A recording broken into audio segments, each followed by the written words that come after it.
Allahu Akbar, Mashallah. Mga kapatid sa pananampalataya, alhamdulillah, napakasarap ng buhay ng isang Muslim dito sa mundo. Sinasamba niya ang Allah subhanahu wa ta'ala na lahat ng mga bagay na ginagawa niyang kabutihan na inaalay niya sa kanyang Panginoon.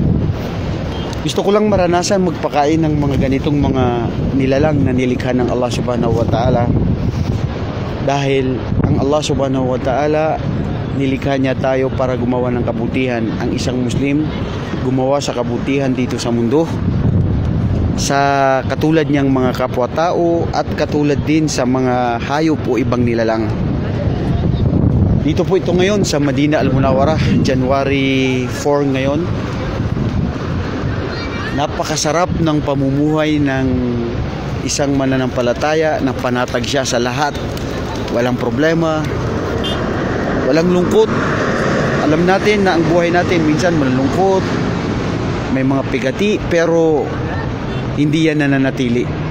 Importante ang buhay natin dito sa mundo ay inaalay natin sa Allah, paggawa ng kabutihan at lahat ng ating mga gawain. Assalamualaikum. كيف حالك؟ بخير ما شاء الله. كم سنة أنت الآن تشتغل هنا؟ مسلم. أيوة مسلم. كم سنة؟ أكثر. كم سنة أنت؟ هنا كم سنة؟ 3 سنوات؟ 4 سنة. 4 سنة. أنت من بغالي؟ ما شاء الله ما شاء الله, جزاك الله خيرا. Mga kapatid, simple.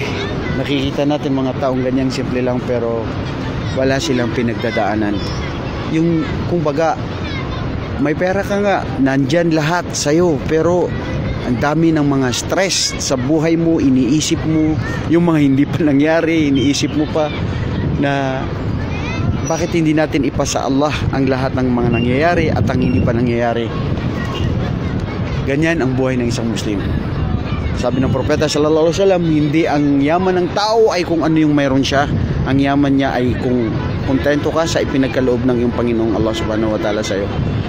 Wallahi, sa totoo lang, pag nandito kami sa Madina, pamilya ko, ako mismo, hindi ko may paliwanag ang gaan ng puso at pakiramdam ng isang tao na nandito sa propeta sallallahu alaihi wasallam, na kung sa dito siya nailibing at hindi nakapagtataka na ang propeta sallallahu alaihi wasallam ay pinili niya na nanatili rito hanggang nabawian ng buhay. Mga kapatid, alhamdulillah, sana tanggapin ng Allah ang lahat ng ating mga mabubuting gawain. Gantimpalaan kayo ng Allah sa inyong mga panunood sa mga dakwa natin at sa mga hindi pa Muslim, gabayan nawa kayo ng Allah. Ang buhay sa mundo, paglalakbay lamang, hindi natin alam kung ano na ang ating kinabukasan. Ipasa Allah natin ang lahat ng nangyayari dito sa mundo. Yan ang tunay na pagtitiwala at pananalig sa Kanya. Hanggang sa muli, wa akhiru da'wana anil hamdulillahi rabbil alamin.